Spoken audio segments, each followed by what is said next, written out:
Microsoft and Asobo held a Q&A session recently, and the focus was on July the 27th. Not only is this the Xbox release date for Microsoft Flight Simulator, but also the date for Sim Update 5. And they provided some details in terms of what we can expect. Welcome to the SimHanger, my name's Mark. It sounds to me like a significant step forward, but don't take my word for it. This is what Jörg Newman from Microsoft had to say. I just want to say something. So I've been making games for 30 years. I have never ever seen anything like this. So I think I see the chat. I think you guys realize what this is. It's freaking amazing. So I just wanted to say thank you, Seb and team. Awesome. During the session, which was held on Twitch, Sebastian Woll, who's the chief executive of Asobo, went on to explain that they've had to rewrite fairly large portions of the core engine of this sim. I think it would be safe to say that the requirements to get this running at a good performance level on the Xbox Series X and S has been the main driver behind this. These rewrites or optimizations have been at the low level and have focused on CPU and thread utilization, memory, bandwidth and so on. But don't confuse this rewrite with DX12. Interestingly, DX12 will be coming to the PC version at a later date, although the Xbox version will be launching with DX12. The good news here perhaps is that DX12 implementation at a post-Xbox launch for the PC version could bring further improvements still. Sebastian went on and, using his own PC, gave us an example of the Sim Update 4 and Sim Update 5 side-by-side comparison. And this was done on his machine, which is an i7-9700K with an RTX 2060 Super graphics card, using live weather and flying over Manhattan. Let's take a look at his results, but bear in mind that all different PCs have different configurations, so performance may vary once it's actually implemented. Under Sim Update 4, Sebastian's machine's CPU was running at 100%, the GPU between 50 to 75%, and frame rates were variable, as you can see, between 30 and 40 FPS. Also very noteworthy was the CPU was using 16 GB of memory. The micropauses on Sim Update 4 are clearly evident. The performance results under Sim Update 5 were significantly different, with the CPU running at 75% and only using 4.7 GB of memory compared to the 16 GB under Sim Update 4. The GPU was running at 99 to 100% and memory usage overall was 14.5 GB. So to recap again on Sim Update 4, and I do apologize for the quality of the graphics. Here we can see that Seb's CPU was running at 100% and the GPU, while its usage varied, but averaged around 75%. So the CPU was at max and the GPU or graphics processing unit was underutilized.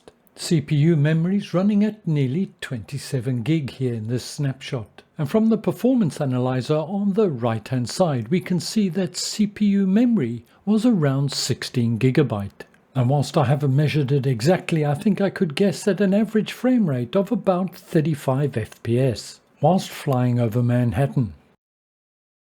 In Sim Update 5, the optimizations have resulted in the GPU being less taxed, with its utilization being at 75%. CPU memory usage has also dropped significantly from the 27 down to 14 GB.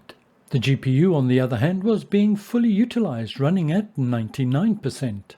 And here, and this is a significant point, on the right hand side, the CPU memory was down to 4.7 GB. That's a massive drop from the 16 gig under Sim Update 4. Again, I haven't measured the FPS exactly during this test, but I would guess an average of around 55 FPS compared to the Sim Update 4, which was about 35. That's a significant boost in anybody's book. And again, to emphasize that different CPUs, GPUs, and settings within your sim will yield different results. It should also be noted that looking at the render scale used by Seb, he's running somewhere between HD and 1440p, so we need to bear that in mind. The other inevitable question is, okay, that's fine, but I've got a GPU that's already being 100% utilized. What will this mean to me?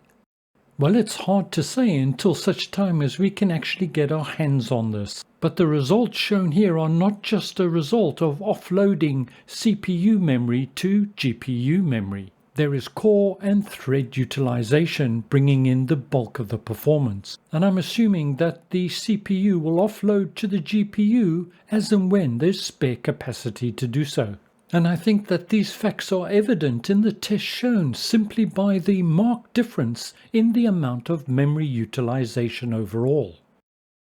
The other important and obvious question is, what does it mean for those using VR? There will obviously be an improvement in FPS if the baseline's picked up, well then there'll be an improvement in VR. But Seb had confirmed that they'd not measured this in VR at this time.